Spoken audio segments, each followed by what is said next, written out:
রাধে রাধে, আমার দিদার special recipe কচু আলু ও লাউ শাক দিয়ে চচ্চড়ি। তো দেখো, আমি কড়াইয়ের মধ্যে ভালো করে গরম জল দিয়ে কিন্তু সবজিগুলো সব সিদ্ধ করে নিয়েছি। সিদ্ধ করা হয়ে যাচ্ছে, তারপর আমি ঝাঁঝরি করে কিন্তু ভালোভাবে নাড়াচাড়া করে সবজিটা আমি তুলে নিচ্ছি। তারপর কড়াইয়ে দিয়ে দিলাম সর্ষের তেল, শুকনো লঙ্কা ও 5 ফোড়ন। তারপর দেওয়ার পর আমি ভালোভাবে এটুকু ভাজা ভাজা করে নিচ্ছি, কিন্তু এপিট ওপিট ভালো করে কিন্তু ভাজা ভাজা করে নিচ্ছি। দেখতেই পাচ্ছ তেলটা গরম হয়ে গেছে। তার মধ্যে আমি দিয়ে দিলাম সিদ্ধ করে রাখা সবজি। যে সবজিটুকু ছিল সেই সবজিটুকু আমি ভালোভাবে জল ঝরিয়ে কিন্তু দিয়ে দিয়েছি। জল ঝরিয়ে সবজিটা দেওয়ার পর আমি নাড়াচাড়া করে নিচ্ছি, এপিট ওপিট ভালোভাবে কিন্তু ভেজে নিচ্ছি আমি সবজিটা।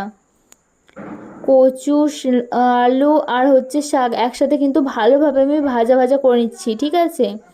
তারপর আমি কিন্তু এবার একটু রেখে দিচ্ছি। তো ভালোভাবে সেদ্ধ হয়ে গেছে ভাজার জন্য, কিন্তু লাল লাল যাতে হয়ে যায় সেই জন্য। তার মধ্যে আমি হলুদ গুঁড়ো দিয়ে দিলাম। হলুদ গুঁড়ো দেওয়া হয়ে গেছে আমার। তারপর আবার 1 চামচ হলুদ